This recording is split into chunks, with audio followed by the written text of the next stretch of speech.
बिहार में अब तक देखिए कैसे चीजें बदलती है बिहार के भीतर। कल ही नीतीश कुमार ने मुख्यमंत्री पद की शपथ ली थी और बिहार में अब मंत्रियों के विभागों का बंटवारा भी शुरू हो चुका है। दो उप मुख्यमंत्री भारतीय जनता पार्टी से बनाए गए थे। नीतीश कुमार 10वीं बार मुख्यमंत्री बने, लेकिन इस बार गृह विभाग उनसे छीन लिया गया है। नीतीश कुमार के पास गृह मंत्रालय नहीं होगा, सम्राट चौधरी के पास गृह मंत्रालय दिया जाएगा। जो उप मुख्यमंत्री रहे 2023 में भी, जब नीतीश कुमार दोबारा भारतीय जनता पार्टी के साथ आए थे और उसके बाद मुख्यमंत्री बने थे, तब भी गृह विभाग नीतीश कुमार के साथ ही था। 2020 में 42 सीटें मात्र जनता दल यूनाइटेड ने जीती थी, लेकिन उसके बावजूद मुख्यमंत्री पद और साथ साथ गृह मंत्री पद भी नीतीश कुमार के पास रखा गया था। पिछले 20 साल से नीतीश कुमार बिहार के मुख्यमंत्री है और हर वक्त गृह विभाग मुख्यमंत्री के तौर पर नीतीश कुमार के पास ही रहा है। लेकिन इस बार बिहार में मंत्रियों के विभागों का जो बंटवारा हुआ, वो बंटवारा भी हम आपको दिखा रहे हैं कि एक एक करके किस तरीके से जो बड़े विभाग है वो भारतीय जनता पार्टी के साथ जाते हुए केवल 18 मंत्रियों को फिलहाल विभाग बांटा गया है। 24 मंत्रियों ने कुल कल शपथ ली थी, लेकिन बड़ी खबर इस वक्त की कि नीतीश कुमार के पास गृह विभाग नहीं रहेगा। इसके कई मतलब निकाले जा सकते हैं। महाराष्ट्र में भी जब एकनाथ शिंदे को मुख्यमंत्री बनाया गया था, तब भी उनके पास गृह और वित्त, ये दोनों बड़े विभाग नहीं दिए गए थे। और इस बार नीतीश कुमार के साथ भी यही हो रहा है। नीतीश कुमार मुख्यमंत्री तो बने हैं, लेकिन गृह विभाग इनके पास में नहीं है। रोहित सिंह हमारे साथ जुड़ रहे हैं। 18 विभाग फिलहाल बांटे गए हैं, लेकिन नीतीश कुमार के पास गृह विभाग नहीं होना बड़ी बात। रोहित सिंह, देखिए साहिल, जो जानकारी अभी तक सामने आई है कि जनता दल यूनाइटेड के कितने मंत्रियों को, जितने भी मंत्री थे 8 मंत्री, उनके बीच अभी विभागों का बंटवारा हुआ है कि नहीं, इसके बारे में कोई जानकारी नहीं दी गई है। लेकिन बीजेपी, लोक जनशक्ति पार्टी और हम और आरएलएम में जो है पोर्टफोलियो का बंटवारा हो गया है। और इसमें सबसे बड़ी खबर है गृह मंत्रालय को लेकर। वो मंत्रालय, वो विभाग, होम डिपार्टमेंट जिसे कहते हैं, पिछले 20 सालों से नीतीश कुमार के पास था। कई बार इस बात को चर्चा भी होती थी जब भी सरकार बनती थी कि क्या नीतीश कुमार गृह विभाग छोड़ेंगे, लेकिन उन्होंने कभी भी 20 सालों में गृह विभाग नहीं छोड़ा। जहां कानून व्यवस्था, पुलिसिंग सब उनके हाथ में थी। लेकिन इस बार पहली बार हुआ है कि नीतीश कुमार ने गृह विभाग जो है छोड़ना पड़ा है उनको, और गृह विभाग की जिम्मेदारी अब सम्राट चौधरी के पास गई है, जो कि उप मुख्यमंत्री बिहार हैं। तो ऐसे में बड़ा सवाल ये उठता है कि नीतीश कुमार के पास अब क्या विभाग बचेगा?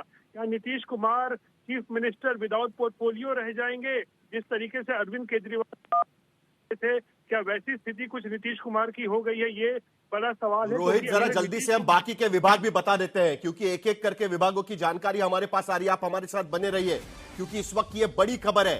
नीतीश कुमार से गृह विभाग छीन लिया गया है। नीतीश कुमार के जगह पर अब सम्राट चौधरी, उनके पास ये गृह विभाग रहेगा।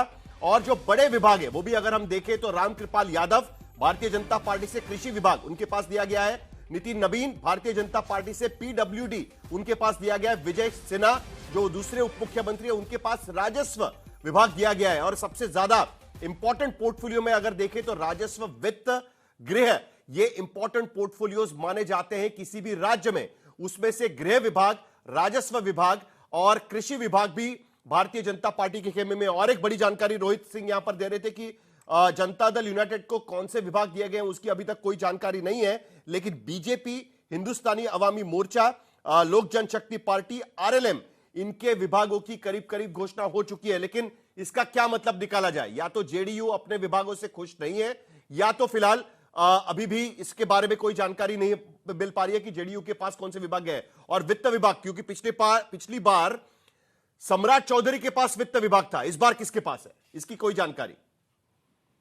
वित्त विभाग को भी लेकर अभी तक कोई जानकारी जो है वो सामने नहीं आई है। इसका मतलब ये है कि हो सकता है वित्त विभाग जो है वो जनता दल यूनाइटेड के पास ही जाए, क्योंकि अभी तक जो बीजेपी के कोटे के जितने भी मंत्रियों के विभाग की सूचना आई है उसमें वित्त विभाग का कहीं भी जिक्र नहीं है। इससे इस बात को बल मिलता है कि शायद अदला बदली आप कह सकते हैं कि वित्त विभाग जो है वो अब जेडीयू कोटे में चला गया है, और जेडीयू कोटे में जो गृह विभाग था वो अब आ चुका है बीजेपी के कोटे में। लेकिन सबसे बड़ी खबर सम्राट चौधरी गृह विभाग को लेकर ही है कि नीतीश कुमार के हाथ से गृह विभाग छूट गया है। क्योंकि हमेशा पिछले अगर उन्होंने 20 सालों में सुशासन की जो एक अपनी छवि बनाई थी, वो कानून व्यवस्था, पुलिसिंग, लॉ एंड ऑर्डर को लेकर ही साहिल उन्होंने बनाई थी। लेकिन इस बार जब गृह मंत्रालय उनके हाथ से छिना है, तो इससे ये स्पष्ट होता है कि किस तरीके से बीजेपी इस बार कैबिनेट बंटवारे में हावी रही है, किस तरीके से बीजेपी की ही चली है। नीतीश कुमार से गृह मंत्रालय ले लेना कोई छोटी मोटी बात नहीं है। आप समझ सकते हैं 20 साल मुख्यमंत्री ने ये ये डिपार्टमेंट अपने पास रखा था, होम डिपार्टमेंट। लेकिन अगर आप ये आज बीजेपी के पास गया है तो जाहिर सी बात है। देखिए और एक खबर, दिलीप जायसवाल भारतीय जनता पार्टी के अध्यक्ष, राज्य के अध्यक्ष, उनके पास उद्योग विभाग दिया गया है। यानी अगर देखें तो राज्य के सारे बड़े विभाग भारतीय जनता पार्टी ने अपने पास कर लिए हैं। साफ नजर आता है भारतीय जनता पार्टी पहली बार वहां पर नंबर 1 की पार्टी बन चुकी है। बिहार के रिजल्ट्स के बाद में 79 सीटें भारतीय जनता पार्टी के पास, 85 सीटें जनता दल यूनाइटेड के पास। लेकिन सारे बड़े विभाग अभी तक जो हम यहां पर नजर आ रहे हैं, सारे बड़े विभाग इस वक्त भारतीय जनता पार्टी के पास। गृह विभाग सम्राट चौधरी के पास में, कृषि विभाग रामकृपाल यादव के पास में, पीडब्ल्यूडी नितिन नवीन के पास में, राजस्व भूमि विजय सिन्हा के पास, दिलीप जायसवाल के पास उद्योग विभाग, और उसके साथ साथ मंगल पांडे उनके पास स्वास्थ्य विधि, ये विभाग उनके पास में। यानी कुल मिलाकर पूरा राज्य एक तरीके से भारतीय जनता पार्टी अपने तरीके से चला सकती है, क्योंकि सारे बड़े विभाग उनके पास इस वक्त नजर आ रहे हैं। रोहित सिंह, क्या जनता दल यूनाइटेड से कोई प्रतिक्रिया? नंबर 1, और विधानसभा के अध्यक्ष को लेकर भी बातचीत चल रही थी, क्या हम यह मानकर चले कि अब अध्यक्ष पद भी भारतीय जनता पार्टी अपने पास रख सकती है? बिल्कुल साहिल, देखिए अध्यक्ष पद तो पहले ही जो है वो बीजेपी कोटे में जा चुका है, क्योंकि इसकी जानकारी 2 दिन पहले ही आ गई थी कि प्रेम कुमार जो है उन्हें ही लगभग तय है कि उन्हें ही बिहार विधानसभा का अध्यक्ष पद जो है वो दिया जाएगा। लेकिन ये मतलब मैं बताऊं कि ये पहली बार ऐसा हुआ है, इस तरीके से कैबिनेट का बंटवारा हुआ है, क्योंकि इससे पहले भी घटक साथी रहे हैं एनडीए में, जेडीयू, बीजेपी और भी जीतन राम मांझी हो, लेकिन कभी भी अलग अलग इस तरीके से कैबिनेट बंटवारे की लिस्ट सामने नहीं आई थी। अब आज जो लिस्ट आई है उसमें से जेडीयू का नदारद होना ये इस बात की ओर इशारा करता है कि शायद जेडीयू किसी असमंजस में है, या फिर किन कारणों से जो है वो ये नाराजगी है, या किन कारणों से जेडीयू के मंत्रियों का विभागों का बंटवारा वो इस बार नहीं सामने लाया गया है। केवल बीजेपी, मांझी की पार्टी, चिराग की पार्टी और उपेंद्र कुशवाहा की पार्टी को लेकर ही जो है ये तमाम लिस्ट जारी की गई है।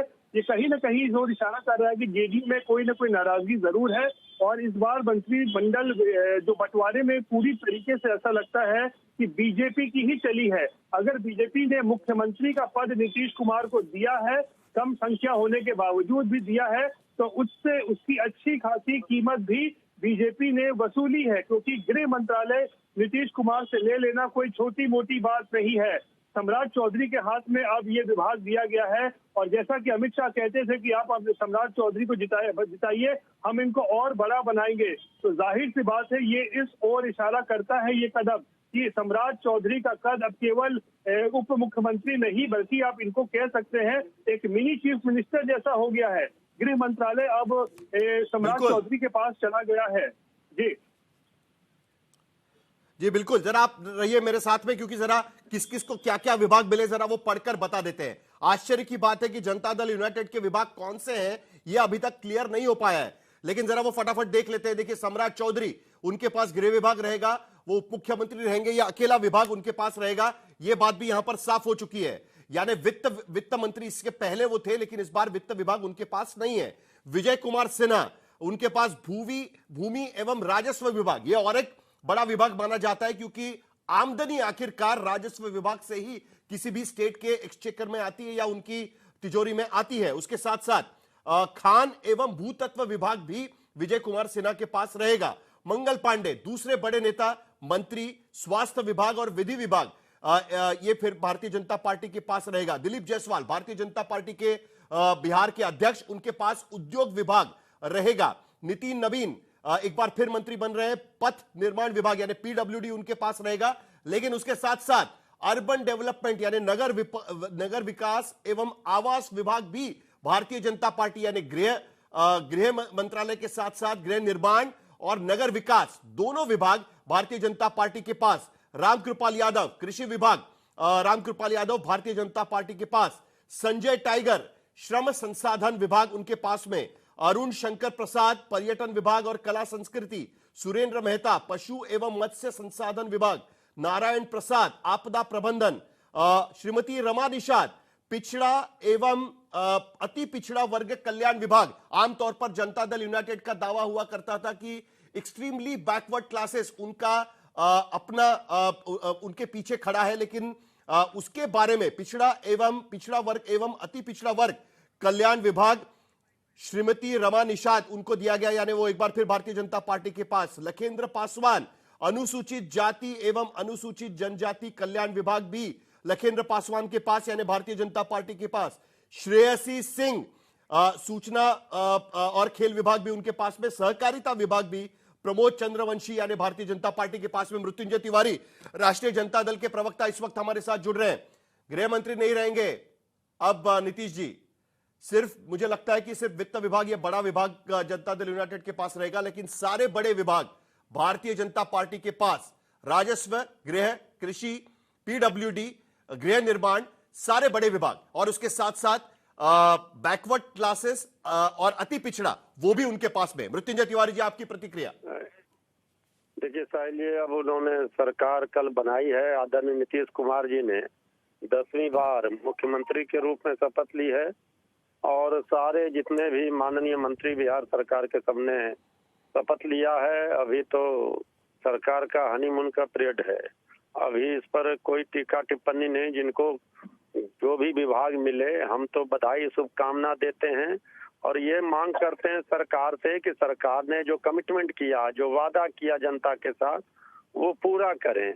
एक एक वादा जनता के साथ जो किया गया था उसे पूरा करवाया जाएगा। श्री तेजस्वी यादव जी ने जो भी मुद्दे उठाए थे वो मुद्दे बिहार की भलाई के लिए थे। अब इस सरकार को बिहार की भलाई के लिए काम करना पड़ेगा। हम एक जिम्मेवार विपक्ष की भूमिका में रहेंगे, सड़क से लेकर सदन तक सरकार को घेरने का काम करेंगे, जनता की आवाज बनेंगे। और अभी सरकार को कौन क्या विभाग मिला ये उनका आंतरिक मामला है, उन्होंने किया है। लेकिन बिहार में जो पलायन है, जो बेरोजगारी है, जो गरीबी है, जो शिक्षा, स्वास्थ्य, ये सारे चीजों को लेकर के सरकार को काम करना पड़ेगा। ये सरकार 20 वर्षों से है, लेकिन इसके बाद भी आज सरकार को जो नाकामी है उसको उठाने का तेजस्वी यादव जी ने पूरा प्रयास किया, जनता के बीच ले गए। अब जनादेश जिस भी रूप में मिला हो, ये सरकार ने शपथ ले ली है, सरकार काम करे। और अभी तो कुछ दिन रुकिए, कुछ दिन के बाद आप देखेंगे खुद ही आपस में ही सिर फुटबॉल शुरू हो जाएगा। नहीं, लेकिन उसके बावजूद अगर हम देखें तो ये आपको लगता है कि सिर फुटबॉल होगा? क्योंकि नीतीश कुमार को मुख्यमंत्री तो बनाया गया है, लेकिन नीतीश कुमार के पास गृह विभाग नहीं रहेगा, बड़े विभाग भारतीय जनता पार्टी के पास। कैसे देखते हैं आगे इस पूरे गठबंधन का फ्यूचर, आप किस तरीके से देख रहे हैं? फिर ने कहा अभी तो 1 दिन ही हुए हैं शपथ ये सरकार ने ली है, अभी सरकार के ऊपर क्या प्रतिक्रिया दी जाएगी? सरकार के कामों का, कार्यों का आकलन किया जाएगा। हम सदन में सरकार को घेरने का काम करेंगे, सड़क पर सरकार के खिलाफ आवाज उठाएंगे। जो जो सरकार ने वादे किए हैं जनता से, वो सारे वादों को कैसे सरकार पूरा करेगी, ये हमारी इस पर नजर रहेगी। चलिए ठीक है, माताओं बहनों को। चलिए ठीक है, लेकिन ये बड़ी दिलचस्प बात है कि नीतीश कुमार को मुख्यमंत्री तो बनाया गया, लेकिन एक बड़ी कीमत उन्हें चुकानी पड़ रही है आज की स्थिति में। नीतीश कुमार मुख्यमंत्री तो बने हैं, लेकिन सारे बड़े पोर्टफोलियोज इस वक्त जनता दल यूनाइटेड के पास नहीं रहेंगे।